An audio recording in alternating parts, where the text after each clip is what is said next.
Welcome to Imagine Otherwise, the podcast about the people and projects bridging art, activism, and academia to build better worlds. Episodes offer in-depth interviews with creators who use culture for social justice and explore the nitty-gritty work of imagining otherwise. I'm your host, Kathy Hanneback. This is episode 46, and my guest this week is Shanté Paradigm Smalls. Shanté is a performer and performance studies scholar who works at the intersection of Blackness, popular culture, and critical theory. Shanté is an assistant professor of Black literature and culture at St. John's University in the Department of English. Shanté is currently writing a book called Hip-Hop Heresies, Queer Aesthetics in New York City, which won the prestigious 2016 Claggs Fellowship Award for the Best First Book Project in LGBTQ Studies. Shanté's writing has appeared in The Black Scholar, GLQ, Lateral, Women in Performance, and the forthcoming volumes, The Oxford Handbook of Queerness and Music, as well as the Cambridge Companion to Queer Studies. In our conversation, Shanté explains how hip-hop is an innately queer aesthetic form, what Shambhala Buddhist Meditation can offer to stressed-out academics, what writing and running have to do with one another, and how both Afro-pessimism and Afro-futurism can help us to imagine otherwise. So thank you so much for being with us today. Thanks for having me, Kathy. So I would love to start off not with your scholarship. We will get there in a minute, but I would love to start off with your meditation practice, because I think this is something that some folks might not know about you, and certainly something that a lot of our listeners could benefit from learning a bit more about. As could all academics, I suppose. Yes, indeed. So what kind of meditation practice do you do, and how did you get into that? Sure, great. So I am a Shambhala Buddhist, and Shambhala is a Western Tibetan community or Sangha, a meditation practice started by a gentleman named Chogyam Trungpa Rinpoche, who fled Tibet in the late 60s after the Chinese communist invasion and eventually made his way to the States after going to Dharamsala, India, and Scotland. So it's a Tibetan lineage, but with a lot of simplicity and really sort of translated for Westerners. I originally got interested in Buddhism when I was a teenager. When I was around 16, and I was sort of interested in a kind of religious way and a kind of intellectual way. But then I met some like young punk rockers who were also meditators. They were part of another Sangha called Dharma Punks. And I just thought it kind of revolutionized or really changed the way I thought about Buddhism. I think I had very Orientalist views of what meditation and Buddhism were, as many Americans and Westerners do.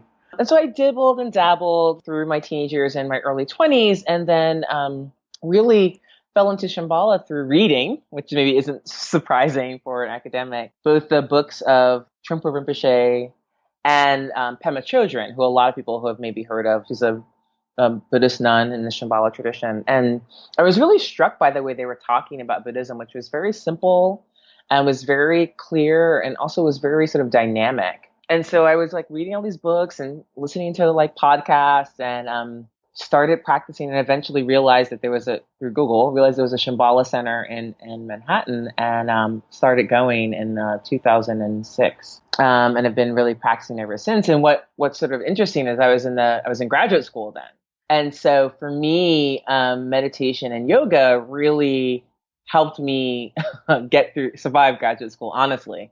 You know, I don't drink coffee, which a lot of people find crazy. And, I'm not like a bar person. So after classes, people were like, oh, we're going to the bar. I'd be like, oh, I'm going to yoga, or oh, I'm going to meditation, open house or whatever. And I really kind of found a sense of sanity and self-worth by kind of balancing I went to a pretty actually generous program in terms of some of that, the kind of competition and eradication of confidence that can happen in grad school. But even still, the kind of depletion that I felt in graduate school was very real.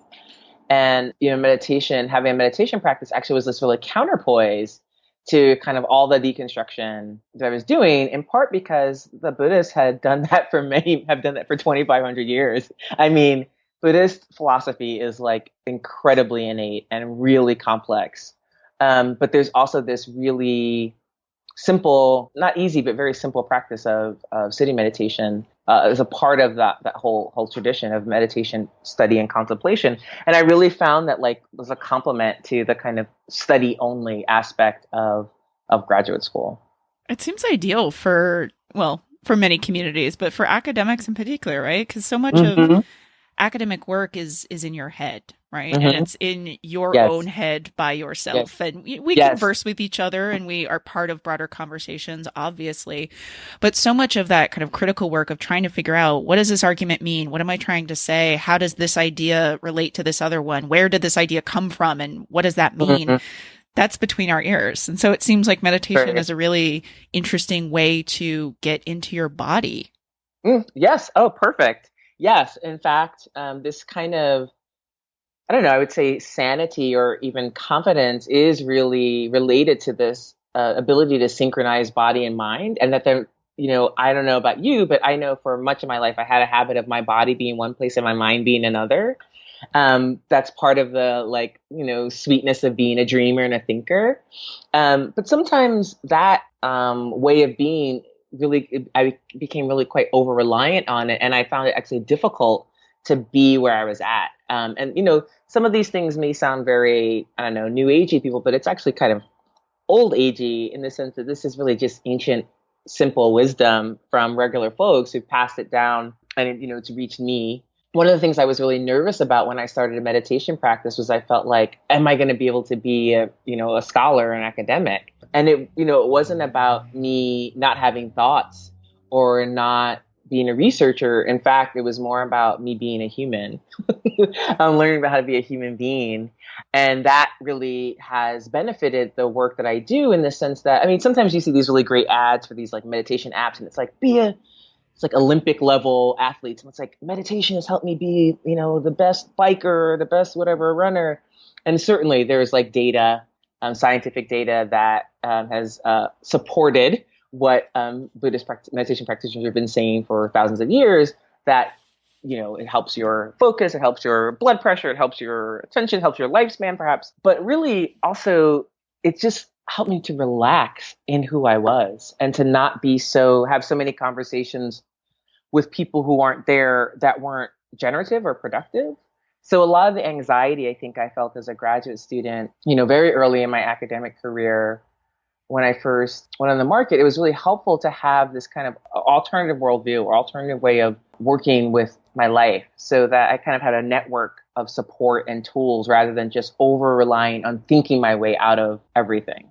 What do you wish more people knew about meditation? I wish more people knew that everyone and anyone can do it. So there's no special skill except for being a human being, I think. And that meditation isn't about clearing your mind, no thoughts or calm mind, but it's rather about seeing what's happening in your mind. So if my mind is very stormy, relaxing with that storm. Or if my mind is very thinky or busy, just noticing that and kind of being with it and not trying to change it or judge it or wish I had another mind. And if my mind is super calm, then just enjoying that too. And if it's all of those things, in any kind of session, that's fine too. So I think a lot of people think, meditation sounds like a good idea, but I can't do it. But if you ever thought about yourself, if you've ever, placed your attention on yourself or a project, then you can meditate. Because it is about this kind of relationship between paying attention to an object and also being aware of your surroundings. And we all can do that. Anytime we sit at a computer and hear someone come into the room, we're practicing mindfulness and awareness. So it's much more reachable than people imagine it to be. You mentioned meditation was really useful in graduate school, and I can certainly see how that would be. Have you found it shaping your other roles in academia, maybe scholarship or research or teaching? Have you found it useful in these other academic spaces? The most visible to me is really in the classroom in terms of being able to work with space and knowing how to work with space, both in terms of my own relationship in the classroom with students and also being very comfortable with silence and being very comfortable with letting people come to their thoughts, which, a lot of students, even my graduate students, are so shy and feel such a sense of shame around not knowing things. And I feel like I've been getting better and better every year, every semester at letting there just be space and letting there be, letting silence do its work, which is like let thoughts settle and to let people not know and to wonder and or to space out or whatever. And there not having to be so much activity in that way. But like letting the wisdom arise from a sense of spaciousness. That issue of letting silence happen in the classroom is so hard for so many people. So I think a lot of folks would find this a useful tool.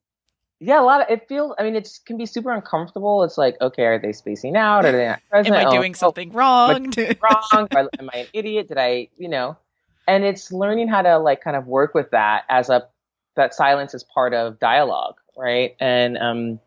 And that like actually ideas really come from that when you there was some study, I don't remember what it was, maybe it was a decade ago now. And it was a study on the gap between like a question and answer. And it was like 0.1 seconds or something. It was like, there was like almost an overlap right before the professor even finished the question, there was the answer.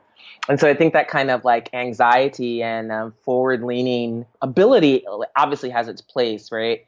But it's highly overused. And I think we come to kind of expect that in the classroom. And then what happens when there's just like a lot of space? People are super shy or really, or there's one person who talks, and like having that person or those people who are always ready to talk learn to work with space is really fascinating. So I definitely wanted to come back to your scholarship here. Yeah. And because you have written a really fantastic book that, I'm very excited to see out in the world.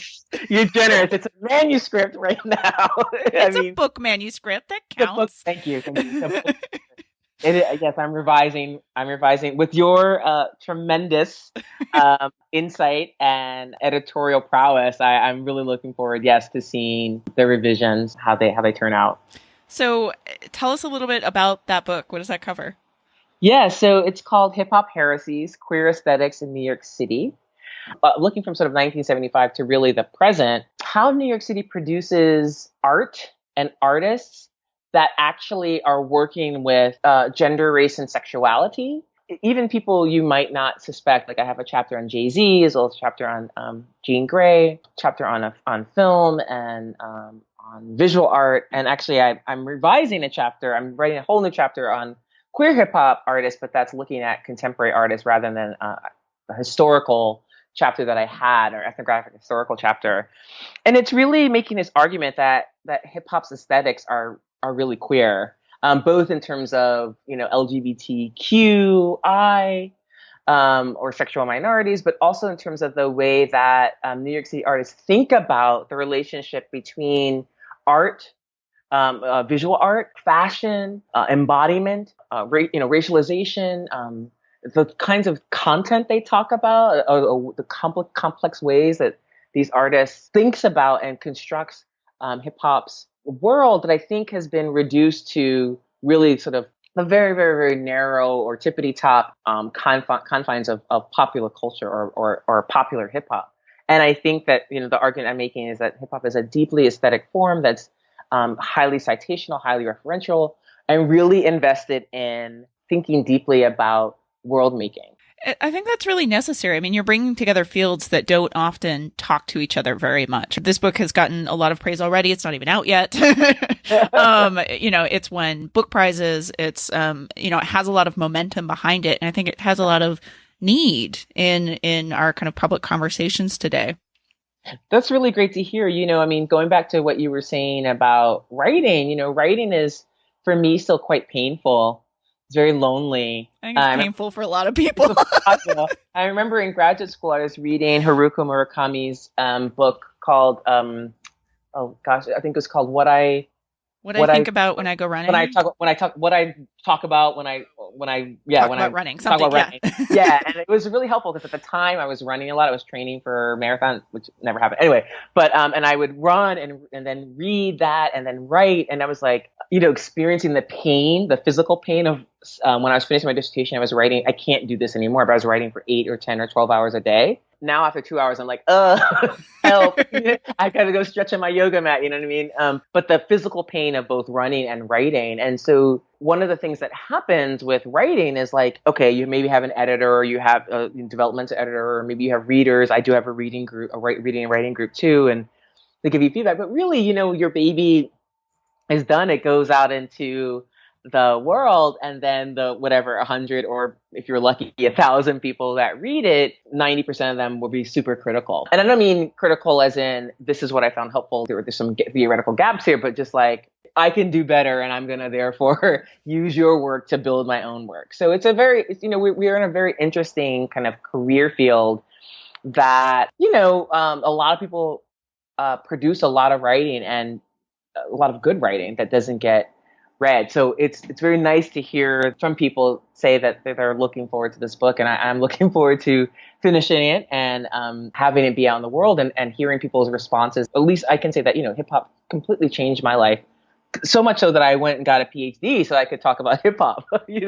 So I think that I'm trying to get some of that in this book. What was one of the more surprising or kind of interesting things that you found in the process of doing research? I find those stories are always the most fun, those things that we didn't expect, that we stumbled across, or that kind of surprised us in the process. So I'd love to hear one of yours. Totally. So I took a class on archiving with my dissertation director, Tavia Nyong'o. I went to NYU to performance studies, and we had our class in the library, in Bope's library, and the very famous Fales the Downtown Collection, which is a really amazing performance archive.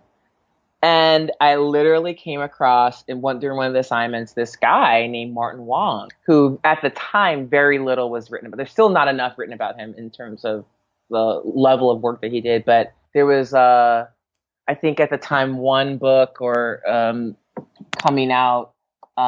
Or one book out called Sweet Oblivion, which was a new museum book. And I came across his archive, his papers, and there was, I was like, I've never heard of this guy. He had started the American Museum of Graffiti, which only lasted for 3 months. It's now where Bond Street, on One Bond Street, where that is. He was really good friends with Charlie Ahern, who directed Wild Style, basically the first mainstream hip hop film. There were sort of two more right before that. He really connected the graffiti scene and the downtown art scene.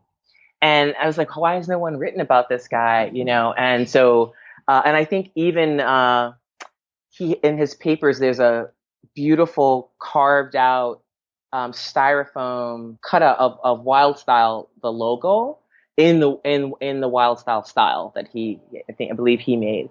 So I really stumbled upon my archive in the archives, and it doesn't always happen like that in the class, but for me that was this relationship that I've had with this artist who died in 1999 for the last 12 years or so because of this class, and it really kind of proved or illuminated what I had been trying to write about and been thinking about in terms of Afro-Asian relationships in hip hop culture, specifically thinking about Chinese Black relations inside of hip hop culture, and wanting and looking for these different linchpins, of which Martin Wong was one. Also, I write about the film The Last Dragon, and so finding that I was like, oh my goodness, I was actually right. I wasn't just making this up. Right, it was my own fantasy based on my childhood, but there were actually cultural workers who bore this out. So you mentioned your younger self, and yeah. One of the things I like to talk about on this podcast, doesn't come up in every episode, but every once in a while someone will say something, I wish I had known this about my art practice, or I wish I had known this earlier about my approach to the world, and I could have saved myself all this time and heartache, or whatever. So I'm curious if you could give advice to your younger self, whatever version of self that was, about careers, about activism, about self-care, about meditation, maybe anything. Anything. What do you wish you had known? Oh, wow.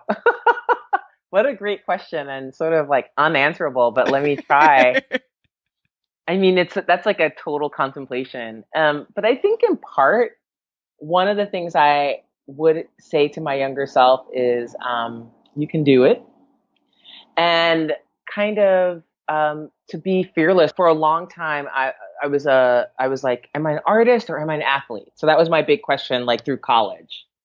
And I found myself splitting my time between the dream of playing Olympic soccer, which I never achieved because I stopped playing it. But, I was a very serious athlete, and I was also a very serious performer and singer, and I was acting and writing. And it always felt like those things were incommensurate. And so I felt like I hid a lot of things that I enjoyed because it seemed like they weren't going to bear fruit. And it really wasn't until sort of after I graduated college and then really in graduate school where I felt like, oh, I can do all these things. So I think I would say to my younger self, just do it all, enjoy what you enjoy. And it doesn't have to have a career attached to it. So, I am glad that in part I did that. Like I tried to have a career as a musician, for about 10 years, and it was kind of great. And there were some close calls of seemingly more popularity, but really that never took off. But I got to have really great experiences and also got to meet a lot of amazing people and meet a lot of people in music industry and television and film. And I think I would say to my younger self, do all that and more. Yeah. I think that's pretty good advice. So I'd love to come back to this question of bodies, because in many ways, you could say that bodies is the unifying theme across all your work. I mean, there are other themes too that I want to get to in a minute, but from your meditation practice to your interest in hip hop to your performance, almost career to your experience as an athlete, it seems like, and your approach to the classroom too. I kept thinking bodies is so central to everything that you do. And I'm curious what draws you to bodies or embodiment. It really is. When you say that, it's like, oh yeah, it is. And I think sometimes the body, particularly in terms of Black bodies and Black philosophy and Black theorization, the body or embodiment gets kind of a bad rap, as if it's a reductionist. But for me, it's not that the Black body is only a body or the Black person is only a body, but rather thinking about the ways that our relationship to bodies is very complex and often super unconscious and very, or uncanny even, and very not deliberate. And I think I really am curious about how, not so much kinesthesia, but embodiment, how embodiment theorizes or refigures theorization. And we have these bodies, right? The bodies are real as anything is, right? And so what do we do in relationships to the limits of the body or the possibilities of the body or the dissatisfaction with the body? And these are, I think, really tough, complex questions that no one person has an answer to.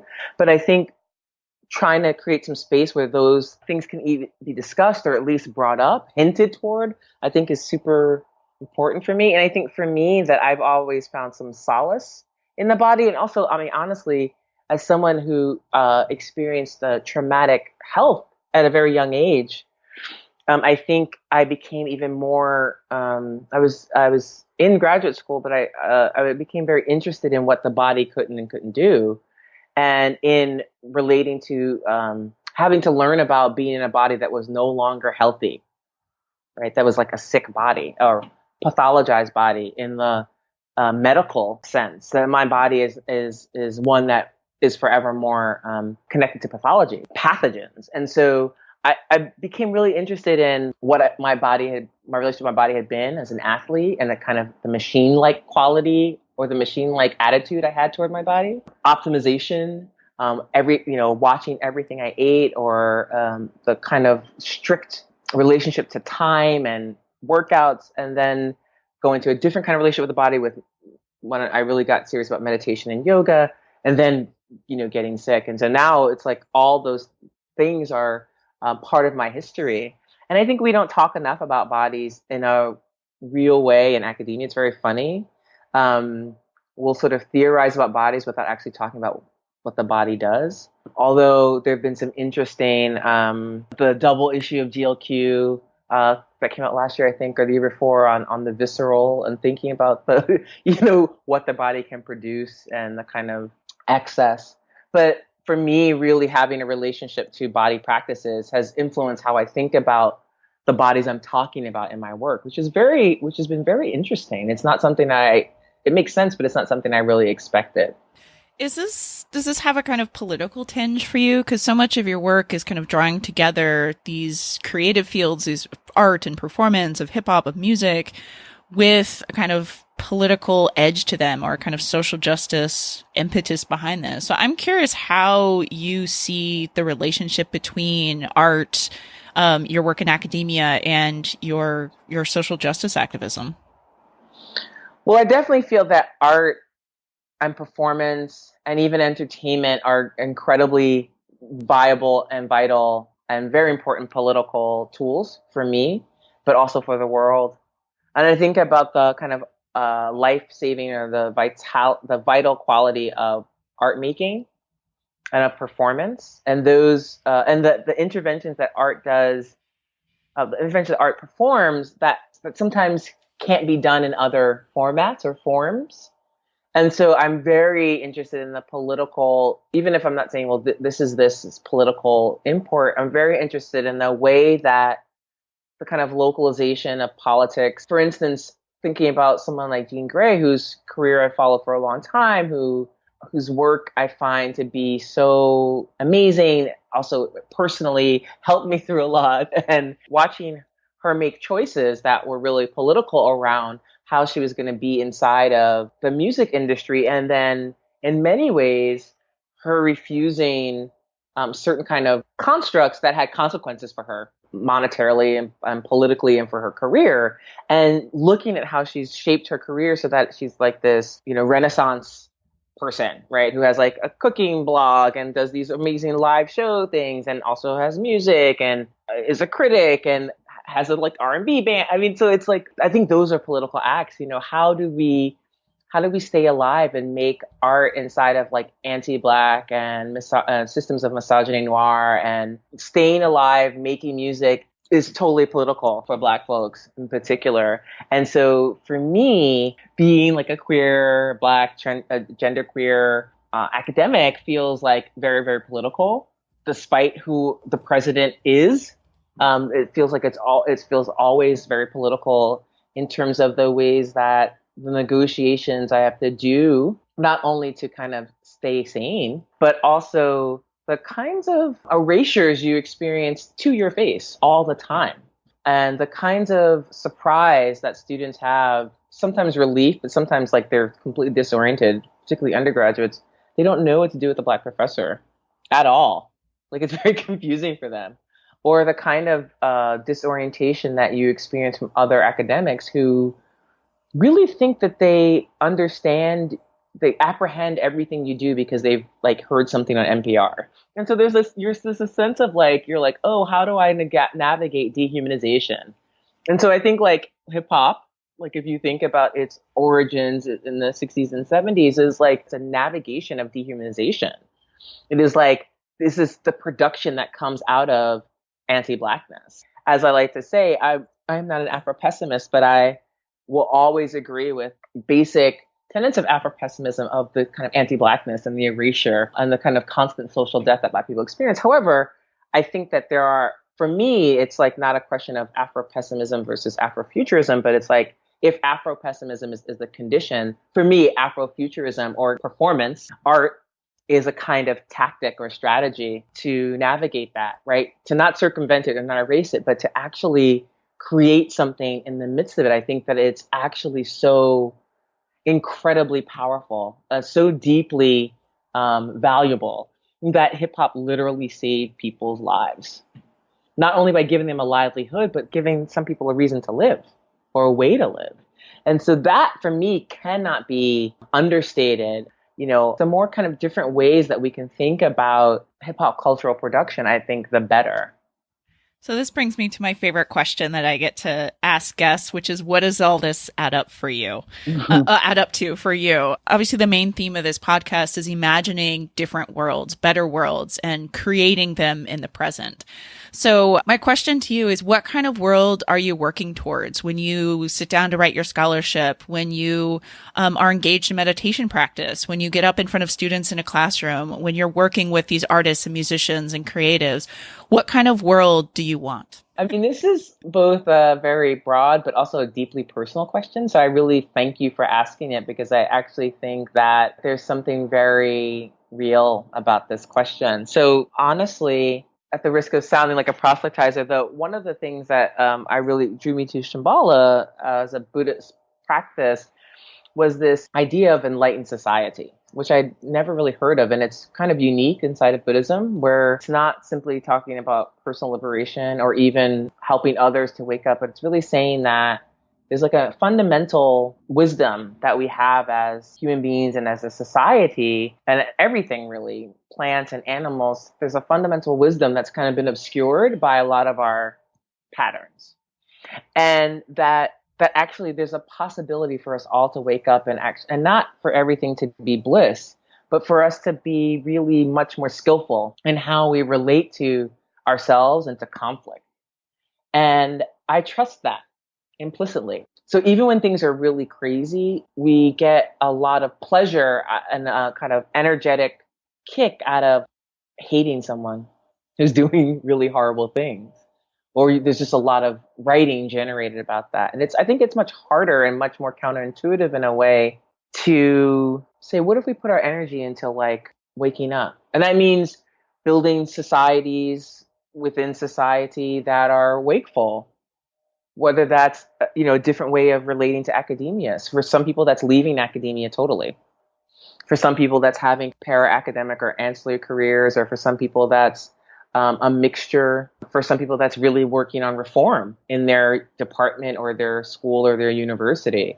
And I think anything that's about like kind of waking up and connecting to our basic and intrinsic wisdom, whatever that looks like, is what I'm for.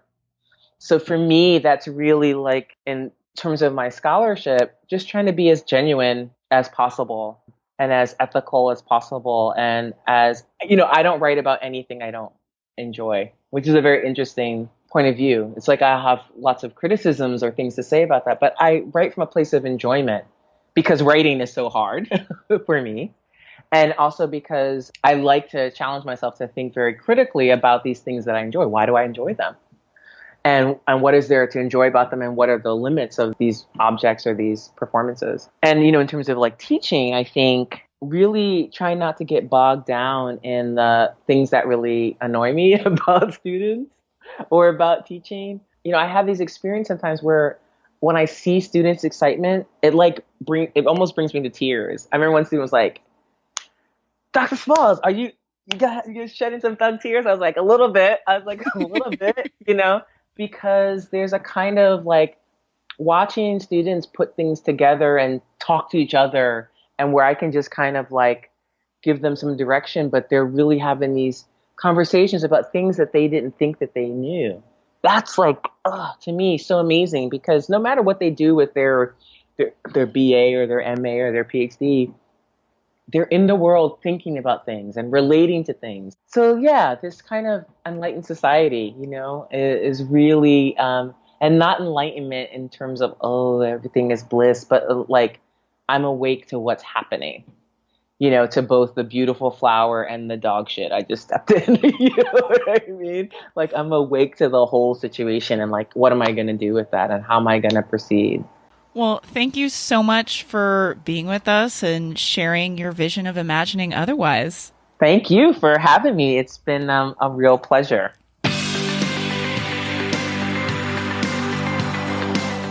Thanks for listening to another episode of Imagine Otherwise.